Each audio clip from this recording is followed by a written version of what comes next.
The most expensive painting to ever be sold. A 500-year-old painting by Leonardo da Vinci sold for $450 million on Wednesday. 2017, a painting sold at auction for $450 million. Not a building, not a company, not an island. A single canvas, approximately 26 inches wide, attributed to Leonardo da Vinci, depicting Christ with his right hand raised in blessing. The buyer's identity was kept secret for months. Christie's auction house says it's the only painting by Leonardo da Vinci in a private collection. It was sold by a Russian billionaire who bought the piece in 2013 for $127.5 million. The buyer's details haven't been released. The previous record was Pablo Picasso's Women of Algiers. When it was finally revealed, it turned out the painting had been purchased on behalf of Saudi Arabia's crown prince, and it has barely been seen in public since. For any work of art sold at auction, a painting by Leonardo da Vinci sold for more than $450 million at Christie's auction house. $450 million for something you can cover with a bed sheet, and almost no one knows where it is. That sale tells you something essential about what extreme wealth actually looks like in practice. Because when your fortune reaches tens or hundreds of billions of dollars, you're no longer shopping for things, you're acquiring history. Engineering marvels, privacy, influence, and in some cases, the future itself. In the next 10 minutes, we're going to look at 5 billionaire possessions that go far beyond expensive. 5 assets that reveal what money actually means at the highest level and what the people who own them are really trying to buy. Let's start with the most recognizable floating object on Earth.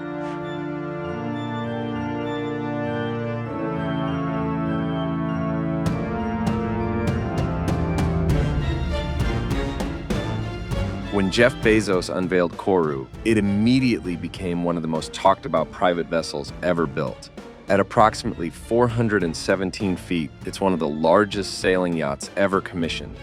Construction cost is estimated at around $500 million. A separate support vessel, Abiona, accompanies it everywhere, carrying additional equipment, vehicles, and a helicopter. Together, the two vessels cost tens of millions of dollars per year just to operate. On the surface, it looks like the ultimate status symbol.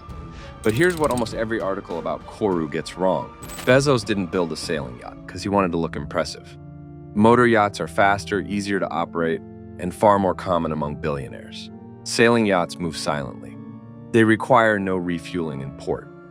They can anchor in remote locations unreachable by conventional vessels. For one of the most recognizable faces on Earth, a man who can't walk through an airport without being photographed. That means something money rarely buys at his level of fame: genuine invisibility. Kourou isn't a status symbol.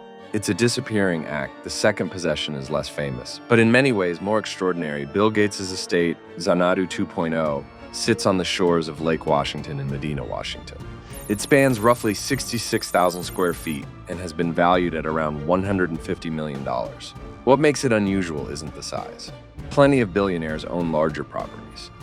What makes it unusual is that Gates built it in the early 1990s, decades before smart homes existed, and embedded technology throughout the structure that most people wouldn't encounter until 20 years later. Guests receive a small electronic pin upon arrival. As they move through the house, sensors track their location and automatically adjust the lighting, temperature, and music to match their personal preferences in every room simultaneously, without any interaction required. In 2026, that sounds like a premium hotel feature.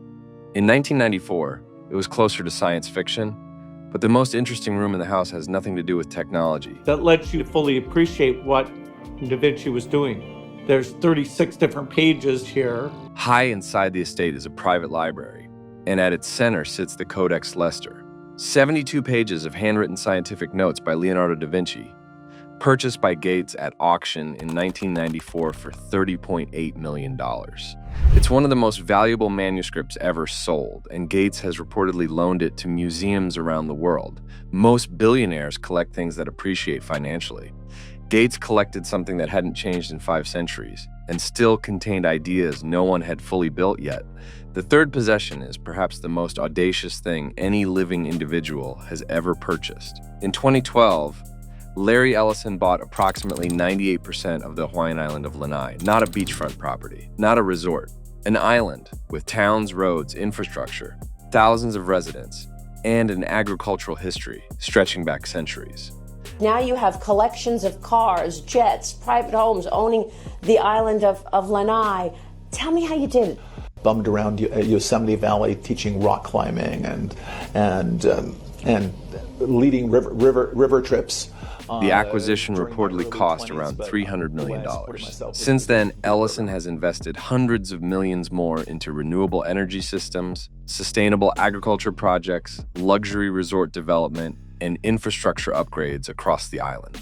His stated goal is to transform Lanai into a model for sustainable living, a laboratory for testing the technologies and systems he believes could eventually be applied at much larger scale. Whether that vision succeeds is an open question.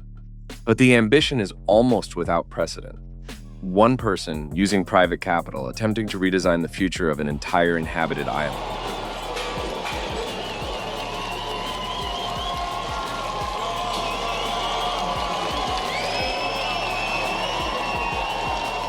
The fourth possession is one most people have never heard of. Despite it being one of the most valuable privately held assets in the world, Elon Musk's ownership stake in SpaceX. As SpaceX's valuation has grown into the hundreds of billions of dollars, Musk's stake has become worth more than most of the physical assets on this list combined. But unlike a yacht or a mansion, you can't see it. You can't photograph it. You can't experience it. What it represents is years of engineering, thousands of employees, hundreds of test flights, and a series of technological breakthroughs, including reusable rockets, that most aerospace experts once considered impossible. Velocity, we can see it coming down through the plume.